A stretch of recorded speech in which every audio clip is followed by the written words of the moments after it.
Assalamualaikum, kembali lagi kita dalam podcast Langit Kata bersama saya Umairah dan saya Maisarah. Okey, hari ni kita orang nak borak-borak pasal buku yang kita orang dah beli dan baca dekat PBA KL hari tu. Saya dah baca buku Anak Titi Wangsa karya Christmas. Dan saya pula baca buku Tulang-Tulang Berserakan oleh Ismail Awar. Okey, Wana, best tak buku tu? Boleh tak cerita sinopsis yang ringkas pasal cerita Tulang-Tulang Berserakan ni? Bagi saya, buku ni best lah juga. Sebab mula tu saya ingat buku dia macam perang-perang biasa je. Tapi sebenarnya dia mengisahkan tentang ada 3 sekawan yang rapat, nama Leiman, Majid, Mahmud. Mereka ni dia jadi polis hutan waktu ketika ni. Dia cerita lah daripada zaman mereka kursus 6 bulan dekat depot sampai lah ditransfer ke Melaka. Diorang kerja lah sebagai polis yang menegakkan keadilan. Macam diorang cerita lah perjalanan hidup, macam mana diorang jumpa banduan, diorang jaga-jaga banduan. Lepas tu cerita ni waktu ni terjadinya sebelum Merdeka. Maksudnya nak dekat-dekat Merdeka tahun 1940-an, tahun 1997 kan. Dia dalam 1940-an macam tu, 44 macam tu kan. Lepas tu cerita ni dia cerita lah sampai part dia orang cari komunis. Waktu tu komunis macam masih mengganas lah kan. Kan waktu tu Jepun semua duk ada lagi dekat negara kita. Tapi time ni Jepun dia tak serang orang Melayu, dia hanya serang orang Inggeris. Dia tak suka orang Inggeris, nak suruh orang Inggeris belah daripada Malaysia ni kan. Lepas tu basically cerita ni macam dia mau tu cerita apa jadi waktu kesan-kesan ketika perang lah. Maksudnya apa kesan waktu Inggeris menjajah dekat Malaysia ni. So cerita ni dia berakhir tragis jugalah. Saya nangis lah baca. Dia macam sedih sangat-sangat. Tak, dia macam last tu kawan-kawan dia kan dia ada ramai lah. Bila dalam kumpulan, bila korang dah rekrut sama-sama, tiba ada yang mati, dalam 5. Macam dia 3 yang main, tapi yang adalah 5 ada watak sampingan dia. Yang 3 main tu nanti akhir sekali yang 3 tu dia mati. Seorang tu dia mati sebelum waktu tu lagi beberapa hari nak raya, waktu tu nak kahwin. Lepas tu dia mati sebab kena bom. Lepas tu yang lagi 2 tu Leiman dengan Mahmud. Mahmud tu dia kena tembak dia accident. Lepas tu sini cepat balik leher something kan. Lepas tu yang Leiman tu pula dia macam okey lah, dia last kali dia survive lah. Cumanya dalam fikiran dia macam tergantung sikit. Sebab last kali tu dia tak cakap lah sama ada Leiman ni berhenti polis atau tak. Sebab dia rasa macam kenapa dia kerja macam ni, kenapa tak cari kerja lain macam tu. Sebab dia rasa macam kawan-kawan dia ramai dah mati. Kenapa macam dia nak kena teruskan lagi perjuangan ni. Macam tu lah cerita dia. So far cerita ni saya bagi 9/10. So boleh baca walaupun dia tebal tapi tak bosan. Macam tu lah. So bagi saya cerita ni best. Bagaimana dengan cerita Maira pun? Okey, bila saya baca buku Anak Titi Wangsa ni, saya rasa dekat dengan cerita ni sebab dia cerita pasal remaja. Maknanya bayi-bayi kita lah kan. Okey, cerita Anak Titi Wangsa karya Christmas ni dia cerita pasal 2 sahabat karib, iaitu Sudin dan juga Karim. Dua-dua ni dia membesar dekat kampung yang dekat Banjaran Titi Wangsa. Sebab itulah nama tajuk buku ni Anak Titi Wangsa. Diorang membesar sama-sama dan dua-dua orang gagal SRP, sijil rendah persekolahan. Bila diorang gagal ni, Sudin dia ada cita-cita nak jadi petani moden. So dia tak boleh lah gagal SRP kan. Dia kena ulang balik SRP dan buat betul-betul. Bila dia nak buat betul-betul tu, dia ambil usaha untuk duduk dengan pakcik dia dekat Kuala Lumpur. Pakcik dia ni seorang yang sangat berdisiplin. So pakcik dia ni selalu galakkan dia untuk belajar, buat betul-betul SRP dan capai cita-cita dia. Tapi sebaliknya Karim, dia berpindah ke Kuala Lumpur juga. Tapi dia tak ada bimbingan daripada orang macam pakcik kepada Sudin ni. So dia hanyut dengan gejala-gejala sosial yang ada dekat Kuala Lumpur. Dia hanyut dengan jenayah, contoh macam mencuri, main judi. Lepas pada tu Sudin dapat tahu sahabat karib dia ni Karim hanyut dengan benda-benda macam tu. Dia berusaha untuk cari Karim dan nak bawa balik, nak pulihkan Karim dari benda-benda yang negatif macam tu. Sepanjang perjalanan Sudin mencari Karim, dia jumpa banyak orang, dia dapat banyak pengalaman yang dapat mematangkan diri dia hari demi hari. Itulah cerita dia. Oh, menarik lah. Nak Awak bagi rate berapa? 8/10. Okay, berdasarkan cerita yang kita dah baca ni kan, kan kita ada belajar pasal teori. Maisarah rasa teori apa yang sesuai untuk kita kaitkan dengan cerita Maisarah ni? Bagi saya, cerita saya ni dia berkait dengan teori postkolonialism. Sebabnya dalam cerita ni dia banyak mengisahkan tentang jajahan kan. Lepas kita sebelum kita merdeka, kita dah dijajah oleh orang Inggeris, orang Jepun.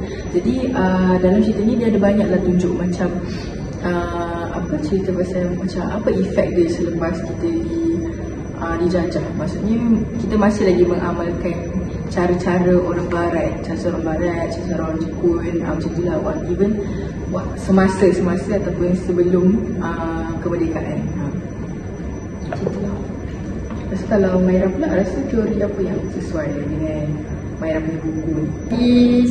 Teori saya ambil teori strukturalisme lah untuk novel ni, sebab secara asasnya teori strukturalisme ni dia menitik beratkan perkara-perkara dalaman sesebuah teks. Contohnya macam tema, plot dan bahasa. Kalau kita kajinya lebih teliti, Manasika menjelaskan bahawa teori strukturalisme ni adalah sebuah teori yang menitik beratkan perkara dalaman. Contohnya macam konten sesebuah teks tu. Contohnya macam dalam cerita ni kita boleh nampak tema, plot, perwatakan, tema, plot, latar, perwatakan tu semua itu biasa bagi novel, cerpen dan juga drama. Kalau puisi lain lah pula unsurnya, contohnya macam rima, bentuk, nada dan juga rangka. Okay Wana, macam mana kita nak kaitkan teori postkolonial tadi dengan cerita Usman Awang yang Wana dah baca? Okay, sebenarnya dalam cerita ni macam saya cakap tadi lah, dia menggambarkan teori postkolonialism. Jadi teori postkolonialism ni seperti kita tahu tadi, dia adalah teori yang di mana apa kesan penjajahan pada sesuatu, apa yang kesan penjajahan dari segi budaya, percakapan dan apa yang diorang buat selepas dijajah lah. Jadi dalam cerita ni dia ada banyak ceritakan tentang macam mana orang zaman ni, zaman tahun 1940-an ni, diorang ada banyak serak budaya Inggeris. Maksudnya cara diorang berpakaian, cara diorang macam yelah, apa-apa yang diorang buat berdasarkan pentadbiran Inggeris kan. Sebab waktu tu dijajah oleh Inggeris. Cara diorang bercakap tak adalah nak cakap diorang tu cakap bahasa Inggeris, tapi macam dia ada gaya-gaya moden lah. Ada yang isap paip, ada yang dia ada banyak lah dalam cerita ni yang menggambarkan yang teori postkolonialism tu ada. Maksudnya dalam cerita ni juga dia menunjukkan kesan penjajahan ni bukan dari segi macam dalam segi fizikal je lah. Dia ada juga macam dalam akibat peperangan. Maksudnya dalam peperangan pun dia ada gunakan senjata moden. Since dulu kan, zaman dulu waktu perang bukannya ada senjata-senjata moden. Lepas datangnya British, datangnya Jepun apa semua, barulah diorang ada senjata-senjata moden apa semua. Lepas tu zaman dulu juga bukannya ada macam wayang apa semua, tapi bila sejak kedatangannya British, diorang dah mula diorang punya budaya dekat luar dah dibawa masuk ke tanah Melayu lah kan. Tanah Melayu dah sekarang dah ada wayang. Waktu tu diorang ada garis joget. Jadi dalam buku ni adalah menunjukkan teori postkolonialism. Kalau saya teori postkolonialism. Jadi kalau Maira pula ambil teori strukturalism kan. Jadi cuba sikit macam mana nak kaitkan nak tiwangsa ni dengan teori strukturalism. Okey, macam mana nak kaitkan, macam saya cakap tadi, strukturalisme dia ada tema, plot, perwatakan dan juga latar. Okey, kalau kita tengok tema untuk cerita ni, kita boleh tengok pertentangan yang jelas. Contohnya macam kebaikan versus kejahatan, impian dan juga versus kecundang, disiplin dan juga versus keruntuhan moral. Okey, pada situ kita boleh tengok ada pertentangan yang jelas. Okey, tema utama yang dapat dibina daripada isi-isi tersebut adalah kehidupan remaja dalam mengharungi cabaran pembangunan dan juga persekitaran yang mencabar. Seterusnya kita tengok plot. Okey, kalau cerita Anak Titi Wangsa ni kita boleh tengok plot dia mengikut struktur naratif tradisional, iaitu ada permulaan, perkembangan konflik, kemuncak, penyelesaian dan juga akhir.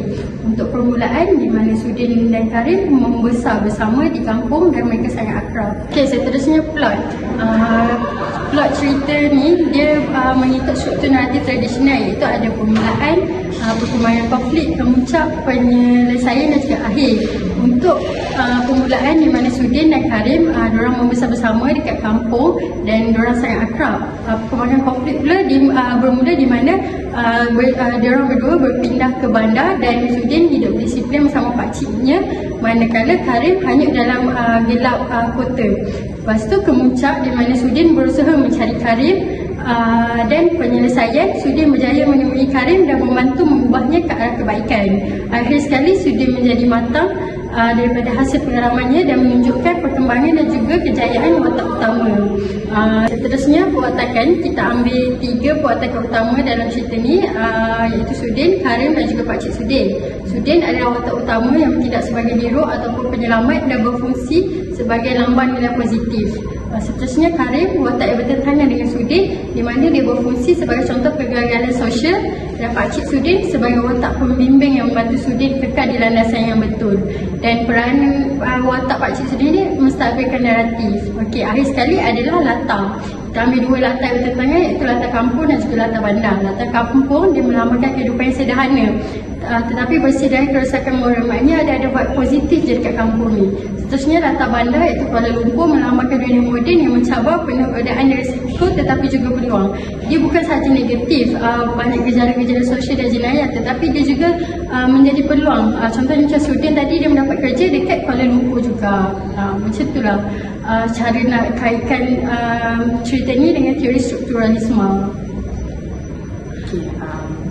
Okey, saya rasa itu sahaja untuk podcast hari ini. Kita akan bertemu lagi dalam podcast yang seterusnya. Kita tengok apa lagi kita nak borak. Jumpa lagi. Bye.